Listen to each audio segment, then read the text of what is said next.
Supreme court की committee से Adani group को क्लीन चिट मिली है। अदानी ग्रुप स्टॉक्स पर और बाजार पर बात करने के लिए हमारे साथ हैं केआर चोकसी सिक्योरिटीज के मैनेजिंग डायरेक्टर देवेन चोकसी।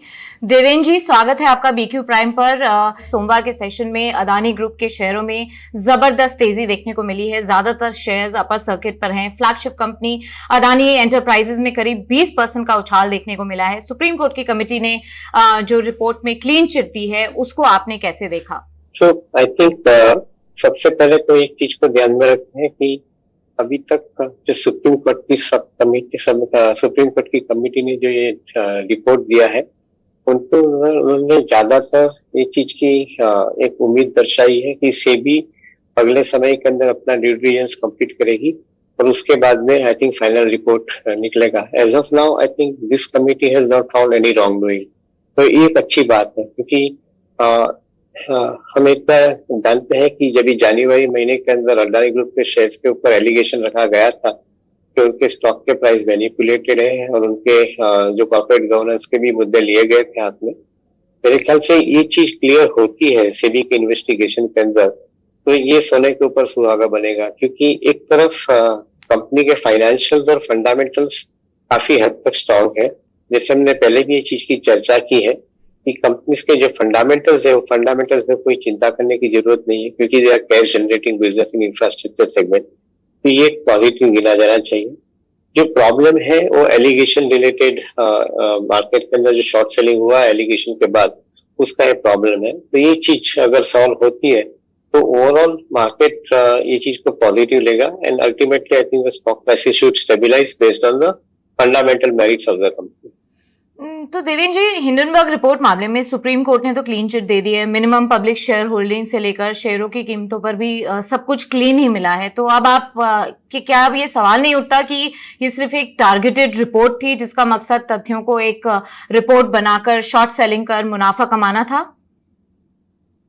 तो बहुत ऑब्वियस है। In fact I think it's a very dangerous approach क्योंकि हमारे देश के जो कायदे कानून है उनके बाहर ये ट्रांजैक्शन हुआ है, विच मीन्स दैट जो हिंडनबर्ग ने जो शेयर बॉन्ड बोरो किए थे वो हमारे देश के रेगुलेटरी फ्रेमवर्क के बाहर के जो इंस्ट्रूमेंट है उधर उन्होंने बॉन्ड्स बोरो किए और वहां जाके उन्होंने वो बॉन्ड्स को बाद में शॉर्ट किया था। तो this remain completely outside the purview of our regulatory framework. तो इनफैक्ट मेरा तो ऐसा मानना है कि ये चीज इतनी डेंजरस है कि कोई भी एसेट क्लास को डिमोलिश कर सकती है through such kind of mall practices. तो मेरा आई थिंक ऐसा सुझाव रहेगा गवर्नमेंट ऑफ इंडिया को भी कि आप जो सेबी के जो एम्बिट है उसके अंदर जो भी कंपनी अपने पैसे बाहर से रेस करती है वो सेबी के परव्यू के अंदर आप लेके आइए और as a result of which I think SEBI through their counterpart in the other markets of the world through regulation can bring this entire outside instrument also into the control. अगर ये होता है तो अगले समय के अंदर शायद कोई जो इस हिसाब से मैनिपुलेट करता है मार्केट को वो परिस्थिति रुक जाएगी। और ये करना जरूरी भी है क्योंकि किसी ने अगर आउटसाइड द मार्केट ऐसा व्यू लिया तो उसके बाद में जो जेन्युइन इन्वेस्टर है उनकी वेल्थ के ऊपर अटैक किया तो ये बिल्कुल dangerous I think kind of product situation can happen to any other company. तो ये चीज के ऊपर मेरे ख्याल से आगे के समय के अंदर रेगुलेटर और गवर्नमेंट ऑफ इंडिया को थोड़ा ध्यान देना पड़ेगा, ऐसा मेरा मानना है। They will have to evolve the regulation to take such kind of instruments into their fold and as a result of which उनको कोई दूसरे मार्केट के अंदर कोई मैनिपुलेट न कर जावे, इसका हिसाब से उनको रेगुलेशन अपने मजबूत बनाने पड़ेंगे, ऐसा मेरा मानना है। बिल्कुल ठीक कह रहे हैं आप देवेन जी, क्योंकि जब इस तरह की रिपोर्ट्स आती हैं बिना किसी फैक्ट्स के जब आरोप लगाए जाते हैं तो ज्यादातर नुकसान रिटेल निवेशकों का होता है। इसके लिए जो प्रावधान की आप बात कर रहे हैं वो बनाने चाहिए और रिटेल निवेशकों को थोड़ा सा ऐसे इंसुलेट करके रखना चाहिए। आपकी क्या राय है अभी रिटेल निवेशकों को अदानी स्टॉक्स पर? मैंने जैसे पहले ही बताया कि fundamentals of the companies have not change between the report and today. Fundamentals of most of the infrastructure companies which Adani Group has got, I think they remain absolutely as strong as they were before. और उसके अंदर काफी हद तक I think clarity है cash generation की। अगर आपके पोर्ट के कारोबार को देखें, ट्रांसमिशन के कारोबार को देखें, इवन ग्रीन्स के कारोबार को देखें, कोई भी इंफ्रास्ट्रक्चर जो कारोबार है वो सब कारोबार के अंदर उनके पास एक अच्छा बिजनेस मॉडल है, एक रेवेन्यू मेकिंग प्रोपोजिशन है, एक प्रॉफिटेबल प्रोपोजिशन है। तो मैं ऐसा समझता हूँ कि आई थिंक ओवरऑल इन्वेस्टर के लिए ये चीज के अंदर कुछ घबराने की जरूरत नहीं है। Maybe I think the valuation is one subject जो मार्केट का परसेप्शन के साथ में घूमता है, मैं उसके भी अगेंस्ट में नहीं हूँ। Provided I think Hindenburg kind of players I think if they operate in Indian market and I think create a different view on the valuation, मुझे उससे कोई फर्क नहीं पड़ता है, but I think they should not operate outside the market. तो retail investor के लिए भी मैं वही सलाह देता हूँ कि अगर आप लिस्टेड मार्केट के अंदर ऑपरेट करते हैं तो इसका समझ के चलिए, भरोसा रखिए कि रेगुलेटर डेफिनेटली चीज को बराबर तरीके से ध्यान में रख रहा है। Overall I think regulator will take care of your interest, so जैसा कोई आपको डरने की जरूरत नहीं होनी चाहिए ऐसे विपरीत समय के अंदर। क्योंकि आप फंडामेंटल्स कंपनी के कह रहे हैं कि ग्रुप के पूरे फंडामेंटल्स बहुत ही स्ट्रांग हैं और घबराने की जरूरत नहीं है रिटेल निवेशकों को। अब क्योंकि आज दिख रहा है कि मार्केट कैप वापस 10 लाख करोड़ रुपए के आसपास पहुंच गया है, पार कर गया है, और रिपोर्ट के बाद जो गिरावट आई थी अब उसका 50% के आसपास रिकवर हो गया है। आपको लगता है कि अब ये जो रिकवरी है वो पूरी कितनी जल्दी होगी, बिकॉज आप फंडामेंटल्स पे इतने बुलिश हैं? सो आई थिंक रिकवरी जो पहले के दाम थे वो दाम आने के लिए शायद समय लग भी सकता है। वो कोई मेरा इमीडिएट फोकस नहीं है कि आपको कितने समय में वापस दाम रिकवर करके होने चाहिए। मैं ऐसा जरूर समझता हूँ कि अडानी ग्रुप की कंपनी जो अभी एक प्रोसेस में है कि अच्छे इन्वेस्टरों को अपनी कंपनी के अंदर ला रही है, ये एक बहुत बड़ी चीज है, क्योंकि I think with good quality investors coming in, the right kind of influence also would set into the business, और अच्छे इन्वेस्टरों के आने से दूसरे इन्वेस्टरों का कॉन्फिडेंस भी बढ़ता है। तो शायद ये चीज के ऊपर हम at this point of time remain more confident than otherwise.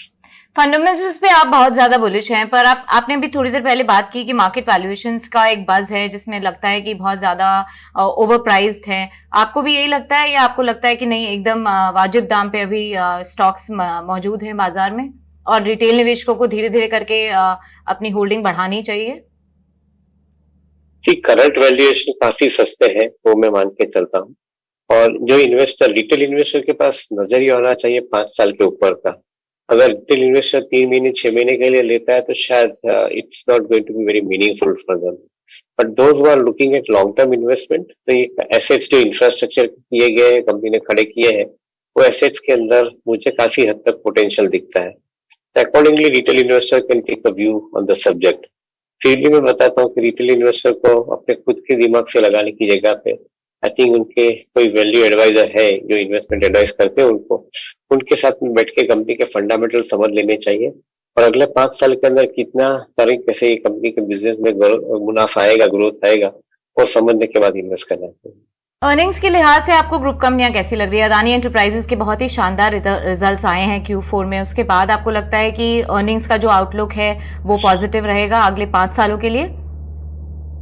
ये मान के चलते हैं हम, क्योंकि जो एसेट्स इंफ्रास्ट्रक्चर के एसेट उन्होंने खड़े किए हैं उनके अंदर सालाना ग्रोथ भी है, और साथ में उन्होंने जो जो नए एक्सपेंशन प्रोग्राम रखे उसके साथ में सब्सिक्वेंट ग्रोथ भी बनता है कंपनी के अंदर। तो मुझे अगले 5 साल के लिए काफी हद तक विजिबिलिटी मिल रही है। As long as the company is moving with a discipline growth approach, मैं समझता हूँ कि investors will not lose money in these kind of businesses unless something goes completely wrong. Otherwise, I think investor will remain relatively more stronger on the current state of fundamentals on which company is growing. बाजार पर आपका नजरिया जानना चाहेंगे, क्योंकि एक Adani group का एक बड़ा मामला आ गया था और फिर उसके बाद बहुत सारे लोगों ने बातें बनाई कि बहुत बड़ा एक डेंट आ गया है मार्केट में और बहुत मूड खराब हो गया। आपको लगता है कि सबका कोई लेना देना नहीं है, जैसा कि सुप्रीम कोर्ट की कमेटी की रिपोर्ट में भी कहा गया है कि कोई बहुत एक्स्ट्रा ऑर्डिनरी ट्रेड्स नहीं हुए थे और बाजार को अलग और अदानी स्टॉक्स को अलग लेकर के चलना चाहिए? आपका क्या व्यू है इस पर? नियर टर्म में आप बाजार कहाँ देखते हैं? मार्केट में उसके फंडामेंटल के साथ में चलता है, तो फंडामेंटल स्ट्रांग है। ये क्वार्टर के रिजल्ट भी जो आए हैं उसके अंदर आप काफी हद तक मुनाफा का एक कंपनीज के जो मुनाफे हैं वो मुनाफे आके बढ़ के आए हैं। तो ये क्वार्टर का वर्किंग आप डेफिनेटली मान के चलते कि 23-24 के साल के लिए ये एक इम्पोर्टेंट सिग्नल दे रहा है। मैं ऐसा समझता हूँ कि अगर 20% के आसपास कंपनीज का अर्निंग ग्रोथ बढ़ते हैं, सिलेक्टिवली दो, not across the board it में बी, बट सिलेक्टिवली भी अगर बढ़ते हैं, तो मैं ऐसा समझता हूँ कि आगे के समय के अंदर नए फंड्स इन्वेस्टमेंट के लिए जरूर आते हैं मार्केट के अंदर। At the same time India is spending huge amount of money on infrastructure and building the industrial capacities.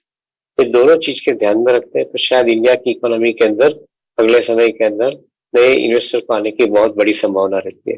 तो ओवरऑल मेरा मार्केट के अंदर व्यू फंडामेंटली भी स्ट्रांग है, और एट द सेम टाइम मैं मानता हूँ कि नए इन्वेस्टर आते हैं मार्केट के अंदर, नई लिक्विडिटी इन्फ्यूज होती है, तो ओवरऑल मार्केट के लिए समय आगे के लिए अच्छा रहेगा। अगर फंडामेंटल बाजार के भी मजबूत हैं और अदानी ग्रुप के भी मजबूत हैं, तो नए निवेशक जिनकी आप बात कर रहे हैं वो अगर बाजार में अभी आ रहे हैं तो कहाँ पैसा लगाएं?